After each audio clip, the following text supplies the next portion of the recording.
All right, Abusia, you channel sounds some more Kwabeme channel, so how that's why a Bay Media GH. Abusia, Efa, a year Ken Ofori Atta, yes. The extradition process, Abusia. A dear alleged Jababe to just say a year Ken Ofori Atta, your former finance minister, Abusia, Wako, just so high a year lawyers, a young lawyer Biakake, Abusomutra, a year experienced lawyers over 13, and a dear papa to me a higher, just say, a yansam good one away, Nama, a year. Top officials be so about and also among ajo munkunya no mucho munse mu a sa top lawyers here just say omo eba begina eye kan for we attach no omo entumi nye bibia emfa ma kan for we atta omo entumi en defend eye kan for we atta yes omo entumi en defend no e die enti no mo kasa nsem e de kire eye kan for we atta buso we de ma me kasa wa pese ko na etie ensem no mu ankasa enkire mu yes entie mu ankasa enchemu na sewi abode ana ya kire how that's why Bay Media GH body subscribe like share my for person no be atie no enya bi enti in terms of the update.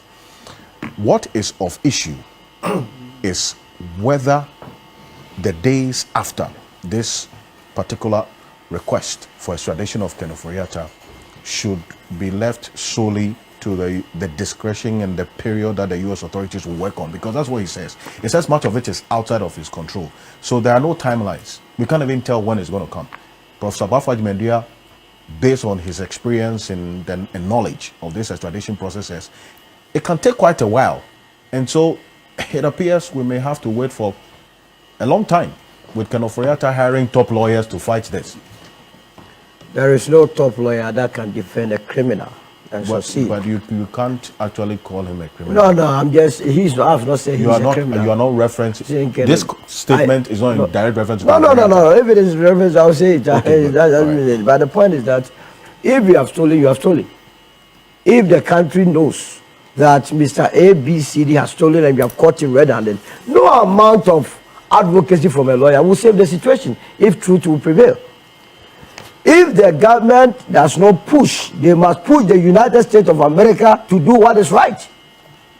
We cannot be saying that someone is sitting on our billions and you hide under the cover of laws in the US and say that he must remain there while these twinkle latest Abu Trika and Co are only taking under 10 million, you come and quickly give them. No. But you see, Alfred, why we are where we are today is that our legislative arm has disappointed this country. What do you mean? The parliament of the last administration, the 7th and the 8th parliament, we must heap all the blames on them for not defending the integrity of this country. Ken Ofori Atta, are you surprised with it? With what is happening? In 1999, 1998, the Obotan Development Limited scandal, that criminality, that took away $2.4 million from Snitch. Everyone who mattered in Ghana's politics knew of that. Some of us in 2017, when he was going for vetting, we petitioned Parliament that do not approve this man because SFO investigation has revealed that he has to be prosecuted for swindling the whole state institution. You reference which SFO reported? SFO report, I'll get you the report. I mean, SFO did a comprehensive report on the Obota Development Limited when they created the impression that they were going to put up assets. Here, this your. So what was the response of Parliament's Appointments Committee based on this? They wouldn't even have courtesy to respond to you. They did not ask a single question on that matter. They approved him to be your Minister of Finance. That came, we thought that the MPP had an overwhelming majority then, so they could pass through. Then, thankfully, the Ghanaians did not do us any evil. They gave us a hung parliament. And here is why I come to the National Democratic Congress. They gave us a hung parliament in 2020. 2021, we went back and told them that do not approve Ken Ofori Atta, for he would destroy this country. And that time was in the MPP. Interestingly, the man was able to defer his vetting. He went and stayed in the US and they told him that he was sick. The same thing he's doing today. And refused to attend the vetting on time. Interesting, Parliament, overwhelmingly from both sides. They approved of his nomination. So if you had an issue of Obotan having swindled the entire country and you allow him to get away with it, You make available that report. I will make it available. There's everywhere, for everywhere. You think he will not have, he wouldn't have been emboldened to swindle the entire country in all the scandals we are discussing? You ask, just example, ask a simple question. It's a matter of investigation. Which one? As to whether he has swindled or not. You see? Is it not? The Attorney General, that's why I'm saying that the Attorney General himself, yes, having said this, yes, to the extent that this is a matter in issue, yes, you can't make such a conclusive statement. The thing is that when the Attorney General goes to court or the OSP goes to court, they do not say alleged. They say the man has stolen. That's what I go with. They are charging him. They are charging him and they for have stealing. To prove beyond so me, doubt. You see, my tax pays the Attorney General. He pays the OSP. He said he has stolen. So the charge, which is the charge says he has stolen. That is what I'm going with. So I'm not arguing with. Yes. I'm only telling you that there's a charge. Yes. Which has to be proven beyond reasonable doubt. I don't have a problem. So but you don't have to make conclusive. No, the man says the charge. So what I'm saying is that if we had dealt with Obotan case constructively and seriously, he wouldn't have become a finance minister, let alone to dissipate, lead, cause. The very reason he is in the United States must be the reason he must be in Ghana. He said he's sick. He's attending Mayo Clinic. What investment did he make in infrastructure, in terms of health infrastructure, so that the ordinary Ghanaian, when he's sick, he can also receive such treatments? He has our money. He was controlling affairs. So he has the luxury of attending expensive health centers. What about the ordinary Ghanaian? Now, on the 24th of January 2025, the OSP told us that he has officially notified Mr Ofori Atta that he was under investigation on 5 different cases. Remember this, one out of the 5. He spoke of the PDS, he spoke of the National Cathedral and so on. So this is one aspect of it. Now, on the 31st of January, the lawyers in this country, sometimes in fact that you are doing your advocacy, you must also have the country at heart. What do you mean by what did his lawyers say? The lawyers came to tell us that he was out of the jury, he was never going to come back, and that they were ready to be answering whatever questions the OSP had. You were going to answer questions on criminality. Were you the ones that were the finance ministers to have told the entire country that you were ready to answer questions? But that's not wrong. What is wrong about if you are being charged on criminal matters, you will go and answer? Okay. Are you faulting his lawyers for doing their job? Now listen, I'm giving you chronology of events. Now, when the OSP said on the 5th of February that look, we will not accept this claim, they quickly introduced a letter from Mayo Clinic, fake one as such. Fake one as such. It was proven to be fake. Everything about that document was fake. Did you write to Mayo Clinic? When you send them email, nobody answers. And I'm saying fake. Because they didn't respond. Nobody had, look, that letter they brought was never addressed to any governmental agency. So whom were they writing to? All of a sudden, that letter popped up. That letter, they came to tell us that Mr Ofori Atta was going to come to this country on the 2nd of June. On the 2nd of June. A federal rather even went to court. Said in Parliament that he was going to come in May. The OSP said 2nd of June we will expect him. That was when they started playing games with us. I've told you that if we are not going to be serious as a country, these people will swindle us. So Mr Ofori Atta is never going to come today, is never going to come tomorrow. What it is that he has accepted that indeed he is sitting on our money. I won't come with the money. That's what he's telling us. Well, you see, that's what he's telling us. And that is the point where Manasseh earlier when we spoke, Manasseh, I'm going to bring you in, but I just wanted Dr. Zato to know this, that you see, when the Attorney General was asked the question of this extradition, what he referenced as reciprocal extradition, that you have this person, I need this person, so bring this other person. That answer, we're going to pull up the video for you. But his response was quite clear, that they have made an application both for Mr Ofori Atta, and not just him alone, and Sedinam Tamaklo as well.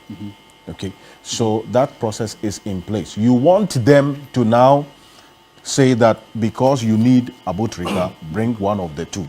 It is not within the domain of the Attorney General, he says, to, as it were, make that particular demand, because there's a treaty that outlines exactly what has to be done. Seriously, why but not? they said Inam Tamaklo and also Ken Ofori Atta have both been the subjects of a request for extradition.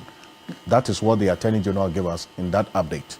Manasseh, if the Attorney General says that what happens after today is not within his control, are there other alternatives that could be looked at in getting Ken Ofori Atta to come and answer questions and not just leave it to as long as this extradition process will take, which we are learning that it will take quite a while, especially because of Ken Ofori Atta exercising his rights to get top lawyers to fight this? Well, thank you very much. And I think when some of us, myself and Mr. Martin Kwebu, were concerned about certain delays, even in starting the investigation, some people wanted us to just say, well, the process has finally finished. So what is your point in all of this? If certain actions perhaps were taken earlier, some of these things would have been avoided. But having said that, it is often very difficult, even in this country. And I'm making a general example that the petty thieves are very easy to deal with. The grand thieves are difficult to deal with. If someone steals a tuber of yam, within a week, we read news that they are jailed 5 years or a number of months.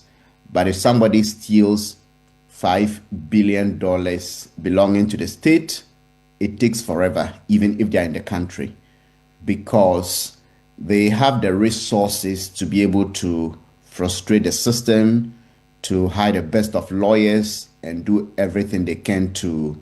Sometimes it even goes beyond the legal. Some even have international connections that they pull strings to defend them in this situation. So the Attorney General is partly correct, but the part I don't agree completely with him is to suggest that, well, it is out of our hands.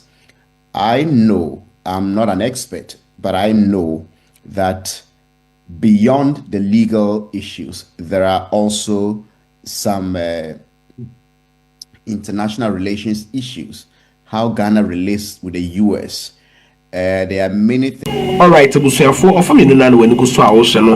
You best subscribe, you best subscribe no like it. No share me dey am afro so ensa atodwa, and do not forget to click on the notification bell so be any updates we be drop bia no won so ensa ebetumi aka Busuafo, offer me no den sempi wood. I am konen tie ensam do de todwa e wo offer me no so. Things that go on behind the scenes, and if anybody follows immigration issues in the US these days, there are students with valid visas who have, for one reason or the other, been refused entry while they are coming back. Some have even been permanent residents in the US. And sometimes when you read the reports, the response from the government is that, look, you don't have the right to be in the US. It is a privilege. And so we have had reports of certain people being deported who have permanent US citizenship and all of that. The point I'm trying to make is that beyond the law, there are other means through which some of these bilateral relations can be, or issues can be conducted behind the scenes. Some diplomatic pressures can be brought to bear. Some people are fighting back home here that Ghana has accepted some deportees to West Africa without following the law and all of that. Of course, a number of countries have also been put on certain travel restrictions to the US. Ghana has been taken off. So there are many trade-offs that go on behind the scenes that we do not know. But I think that if the state of Ghana is very committed, the Attorney General at this point should go beyond what has been done. It is a bit disturbing to hear, quoting the Attorney General, that the office received a formal request for extradition on the 19th of November. This is almost a year after Ken Ofori Atta had left. And of course, those of us who pursued this case and petitioned the OSP know that, as Dr. Zato is saying, why should it take a year? And I hear my friend Justice Abdullah talking about formalities.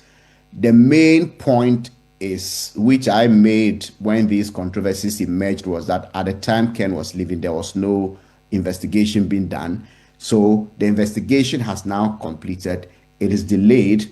And if we are requesting it now, it will take some time.